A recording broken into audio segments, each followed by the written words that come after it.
તમે જે સંતાનોને અમેરિકા, લંડન, યુકે, ઓસ્ટ્રેલિયા મોકલો છો, એ સંતાનને તમે તૈયાર કર્યા છે એનો ગર્વ લ્યો, એનો મૂંઝારો તમારા ચહેરા પર ન રાખો.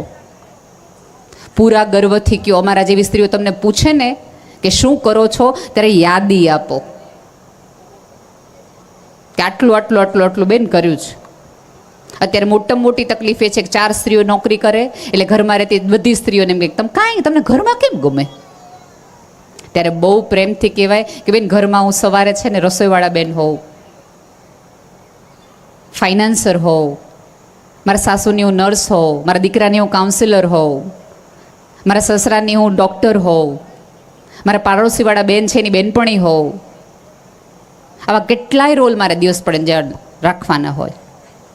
પણ જે સભ્યતા સ્ત્રીનું સન્માન કરવાનું ચૂકી જાય છે એ સભ્યતા બહુ લાંબુ ટકતી નથી. અને પૂરી જવાબદારીપૂર્વક વાક્ય કહું છું કે જો તમે ઉંબરાવાળીને રાજી ન કરો તો કોઈ ડુંગરાવાળી તમારાથી રાજી થાય એવું બને નહીં. ગમે એટલી માતાજીની જય બોલાવો અને પછી અમને અહીંયા લ્યો પગે, એનાથી કંઈ ફેર ન પડે. બે પેરેલલ થાય. સાહેબ જે સામે છે એની માટે નથી વંદન, તો ઓલું દેખાતી એ નથી માતાજી. એ આના સ્વરૂપે જ આવીને ઊભી રહે છે. તમને પીરસે છે ત્યારે અન્નપૂર્ણાના સ્વરૂપે આવે છે. તમારું ધન સાચવે છે. અને તમને ખબર છે, મોદી સાહેબને ખબર હતી કે આ બધી ગૃહલક્ષ્મીઓ છે. તમે દીધા હતા 500, નીકળ્યા હતા 5-5 હજારના બંડલો, યાદ છે ને બધાએ? એટલે તમારી લક્ષ્મીને પણ સવાઈ કરી દે છે. એટલે તમે જે દેવીના, અને આમાં એવું છે કે અમારા અંદર તો બધા જ પ્રકારની દેવીનો વાસ છે. સફેદ ફૂલ આપશો તમારી અંદરથી સરસ્વતી પ્રગટશે ને અમે મીઠાશથી તમારી સાથે વાત કરશું. સરસ રીતે પૂજા કરશો, સરસ રીતે બોલાવશો, થોડુંક સન્માન આપશો. મેં તો અનેક વાર કીધું છે કે સ્ત્રીને તમે જે આપો ને એ સવાયું કરીને આપે. ધરતીને તમે મુઠ્ઠી અનાજ આપી દો ને ભાઈ, પાણી હાટો બાંધ્યા બેનો. આપણે અત્યારે ભાજપની સરકાર છે, ક્યાં પાણીના વાંધા છે?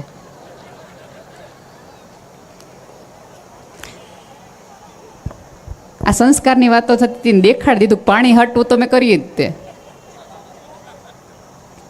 સો બહેનોને તમે જે આપો એ ડબલ કરીને આપે. ધરતીને તમે કણ આપો, મુઠ્ઠીભર અનાજ, અને આખું વર્ષ ચાલે એટલું એ તમને ધાન આપે. ગાયને તમે ઘાસ આપો એ તમને દૂધ આપે. સ્ત્રીને તમે મકાન આપો એ તમને ઘર કરીને આપે. સ્ત્રીને તમે ક્ષણ આપો એ તમને સંતાન આપે. એનો અર્થ એ છે કે ઉપરવાળાએ અમારી સિસ્ટમ જ એવી બનાવી છે કે તમે અમને જે આપશો એ અમે તમને સવાયું કરીને આપીએ. તમે અમને સન્માન આપો, 2 ગણું આપીએ. તમે અમને પ્રેમ આપો, થોડોક અનહદ આપીએ. પણ તમે ગુસ્સો કરો એ ડબલ આપીએ. કારણ કે તમારે જે જોતો હોય તમારે અમને દેવું. બધા જ પ્રકારની દેવીઓનો મારી અંદર વાસ છે.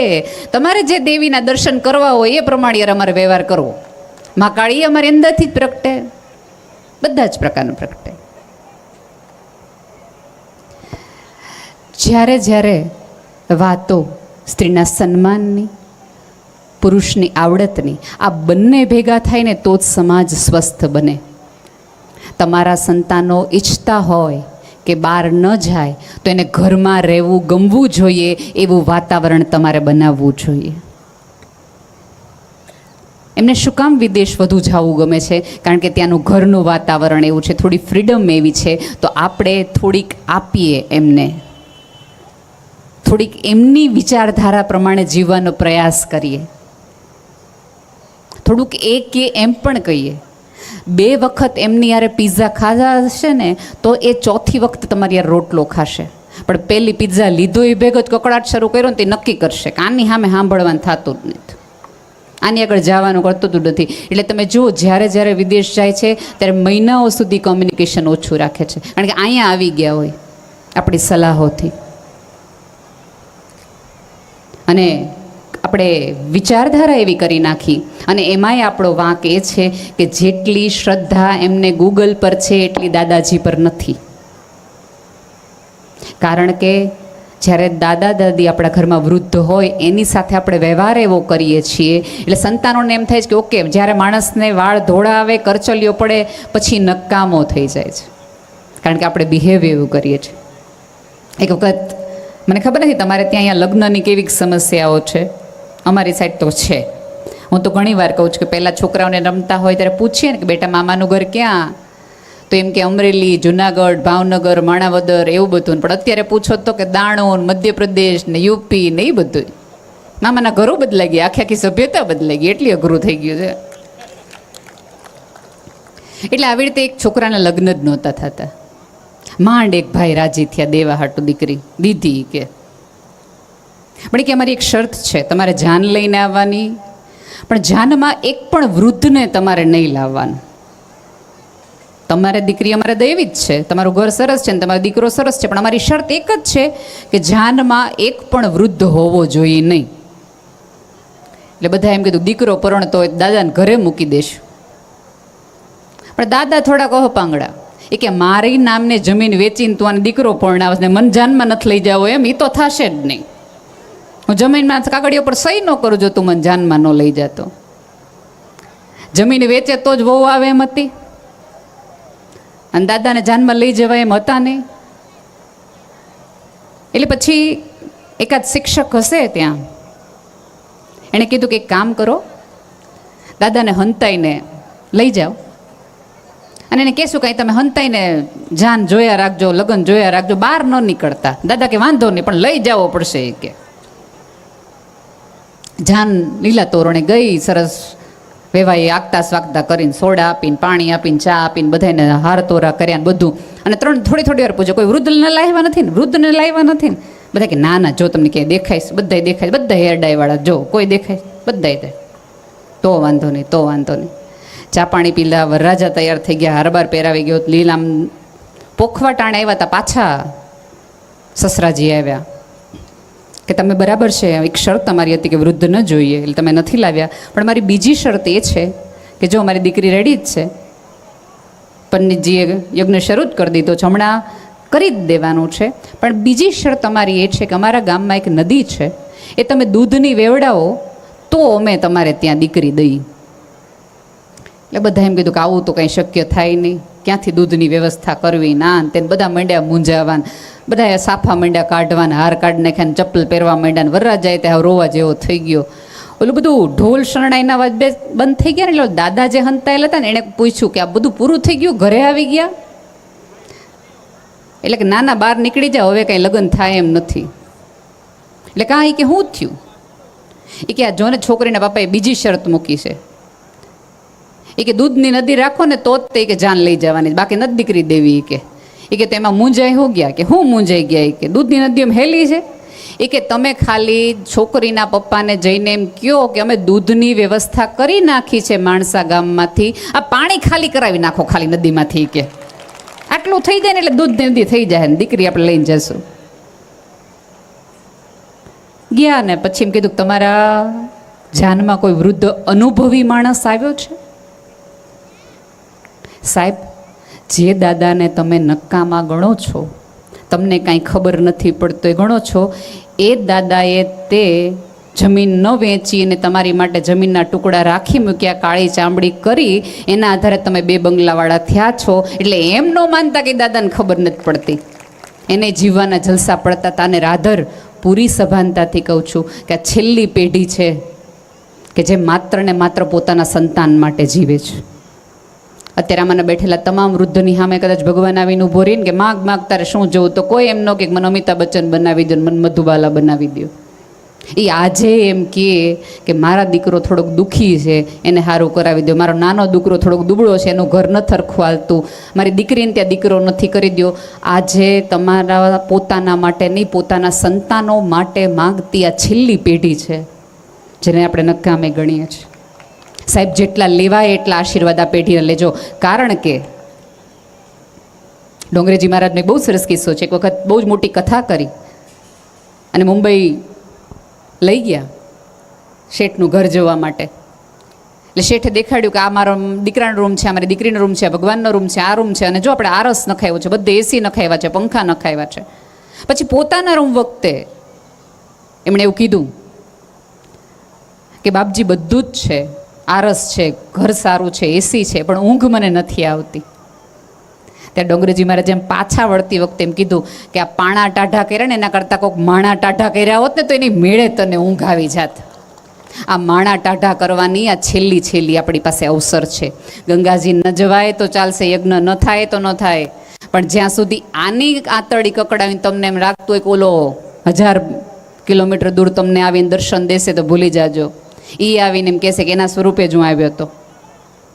બની શકે વૃદ્ધ છે, ક્યારેક એનાથી ન બોલાતું હોય એ બોલાઈ જાય, એમના પણ અવસ્થા છે, જીવનનો થાક એને પણ છે. અને બીજું કેવું છે કે એ પેઢીએ આટલા ઉછાળા પૈસાના જોયા જ નથી, એટલું કરકસર કરીને જીવ્યા છે, એટલે સતત ડર થઈને કે ટક તમને કર્યા કરે છે. તમારા સંતાનો વિદેશથી 18 કલાક 19 કલાક કામ કરીને તમને પૈસા મોકલાવે અને એ પૈસા આપણે અહીંયા બેફામ વાપરીએ, અહીંયા કરવામાં, ઓલાના કરવામાં, નામ કરવામાં. સાહેબ એ મજૂરી કરીને ત્યાં મોકલાવડાવે છે, તો એનું પણ એટલું જ સન્માન કરો.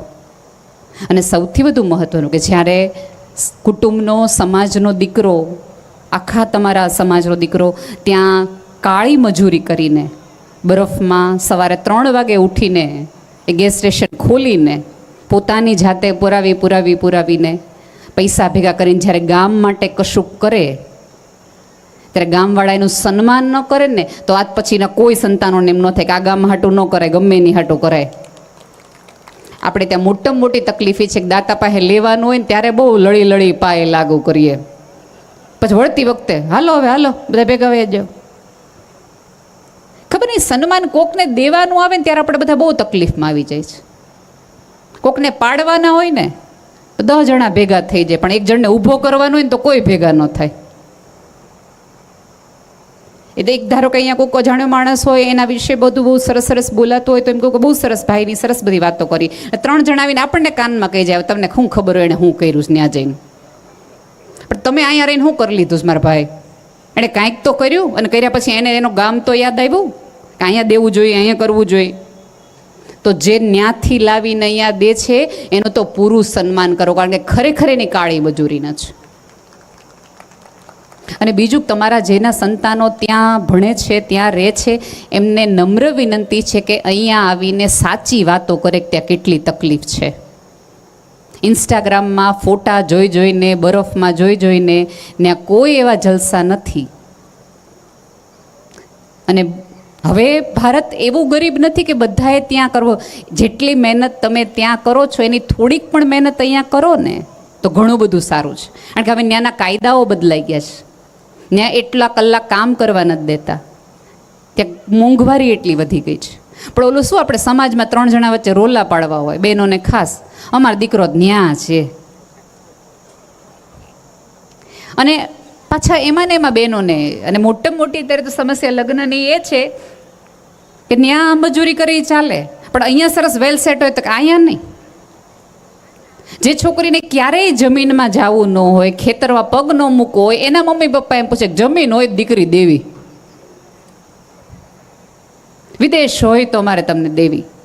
રાધર મારી તો બહુ જ એવી છે, સરસ રીતે તમારી દીકરીને એટલું ભણાવો, એવા સરસ દીકરાઓ ગોતો કે 2 જણા કમાય અને દર વર્ષે વિદેશ ફરવા જાય. એ કરાય. 2 જણા 5 કલાક મહેનત કરો ને તો એ તો 10 કલાકની મહેનત થાય ને, 2 જણા 10 કલાક ભારતમાં મહેનત કરે ને તો 5 વર્ષમાં ઊંચા આવી જ જવાય. અને જે તમારા સંતાનો છે ને એકચ્યુઅલી પૂછજો કે અત્યારની સ્થિતિ પ્રમાણે ત્યાં 15 વર્ષ કામ કરો ને ત્યારે થોડાક અપાય એવી સ્થિતિમાં છે. અને હજુ કહું છું, ભારત પહેલાં જેવી સ્થિતિમાં નથી. હવે ઘણું બધું જીવનનું સ્તર આપણે ત્યાં ઊંચું આવ્યું છે. તમને ખબર તો પહેલાં વિદેશથી કોઈક આવતા હોય તો ઓલા પ્લાસ્ટિકના જબલાએ આપણે સાચવી રાખતા કે અમેરિકાનું જબલું છે. હવે અત્યારે ત્યાંથી કોઈક ફોન કરે ને કે કાંઈ મોકલાવું ત્યારે આપણે કે અમારે બધું એમેઝોનમાં મળે જ છે. તમે જુઓ, એ કાંઈ પણ લાવે ને તો હવે આપણને નવાઈ નથી લાગતી, કારણ કે હવે આપણે બધું જ બધા જોઈએ છે. અને બીજું કે હવે આર્થિક રીતે કોઈ ખાસ ફરક રહ્યો જ નથી. પહેલાં એવું હતું કે કાચના વાસણો અમુક વર્ગના ઘરમાં જ હોય, પ્લેનમાં અમુક જ વર્ગ બેસે. હવે એવું જરાય નથી. જેને 10 લાખની આવક છે એ ઇન્ડિગોની એ જ ફ્લાઇટમાં હોય, અને 10,000 વાળો હોય તે જ ફ્લાઇટમાં હોય. હું જે મોબાઈલ વાપરું અત્યારે, ધારો કે માનો કે લેટેસ્ટ iPhone 15 Pro Max છે, મારી પાસે છે ને એ જ તે નીતા અંબાણી પાસે છે. વધીને એનું કવર છે એ સોનાનો છે ને હીરાનો છે, બાકી ફોન તો એનો છે કે નહીં. એમની પાસે અઢળક કપડાં છે, અઢળક ઘરેણાં છે, હું પહેરું પણ એક ટાઈમે તો એક જ પહેરી શકાય ને. એટલે હવે જીવનનો ફર્ક આમ જે પહેલાં હતો ને કે હા મેં ઈ ને અહીંયા ઈ, એવો નથી. એની બદલે અહીંયા એવો સંઘર્ષ કરો કે જે લોકોએ તમને બ્લોક કર્યા હોય ને તમને ગૂગલમાં ગોતવા જોઈએ કે આમ ભલામણા છે ક્યાં. એવો સંઘર્ષ કરીને એવી સફળતા જો તમને જોઈને માણસોને સર્વાઇકલના દુખાવા થઈ જાવ, જોતો ખરો ઘડીકમાં ક્યાં ઉપર વયો ગયો. એટલે દીકરીઓને તે જેને એવું છે કે વિદેશ જ મારા પતિને તો જ મારે લગ્ન કરવા છે, એના બદલે પૂરીથી અહીંયા તમારા બેઠેલા પાત્રને કહો કે આપણે બંને સાથે મળીને સરસ રીતે કમાઈએ. હું પણ ભણી છું, તું પણ ભણી છો, તું પણ ભણ્યો છો. સાથે મળીને જીવન જીવીને દર વર્ષે વર્લ્ડ ટૂર કરીએ અલગ અલગ દેશની. ત્યાં કેટલાય એવા લોકો છે કે જે વિદેશમાં 10-10, 12-12, 15 વર્ષથી છે ને આપણે એમ કે ઓલું ગામ જોયું, નાયગ્રા જોયું, હજી ટાઈમ નથી રહ્યો. અને એના કેટલાય એવા છે આઈટીમાં સાદી નોકરી કરતા છોકરા છોકરી, એવું એનો ગોલ હોય કે મારે લગ્ન બહુ સાદાઈથી કરવા છે પણ મારે હનીમૂનમાં છે ને નાયગ્રા જોવા જવું છે. બીજું લગ્ન પર પણ મારે કહેવું છે કે તમે જેટલું પ્રી વેડિંગમાં ખર્ચા કરો છો ને એના બદલે તમારી દીકરીઓ દીકરાઓને પ્રી મેરેજ કાઉન્સેલિંગમાં લઈ જાઓ તો લગ્ન જીવન ટકી રહેશે. અત્યારે સૌથી વધુ છૂટાછેડા એટલા માટે જ થાય છે, લગભગ છૂટાછેડાનું મોટું કારણ છે ને એ પ્રી વેડિંગમાં બાંધણ વખતે થયું. તો મારે પીળું ગાઉન નહોતું પહેરવું તોય મને એણે પહેરાયું.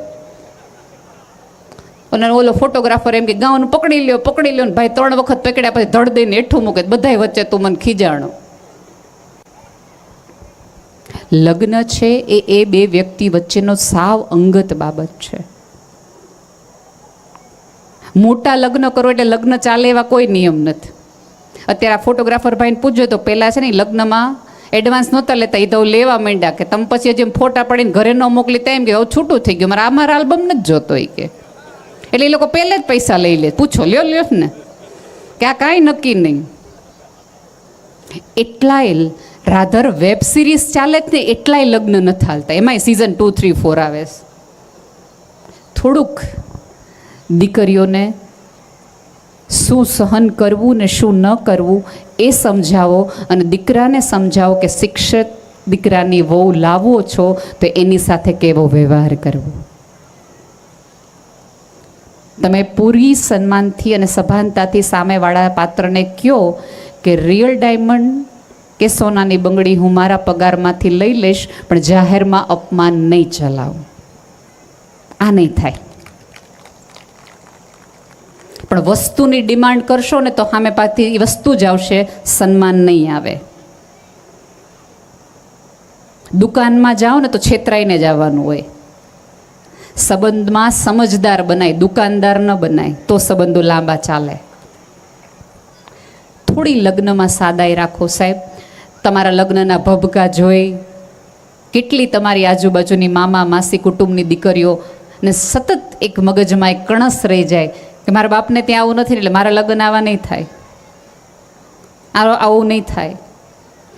એવા લગ્ન કરો કે તમારા લગ્નના એવા બેફામ ખર્ચામાં તમારા કુટુંબની 4-5 દુબળા બાપની દીકરીઓ પરણી જાય અને એની આતરડી ઠરે ને તો તમારી દીકરીનું ટકી જાય. અને સાહેબ 5,000ની સાડી પહેરવા મજા નથી આવતી, પણ તમારી દીધેલી સાડી કોક છોકરી પહેરીને થનગનતી હોય ને જોઈને જે મજા આવે ને બીજી એકેયમાં ન આવે.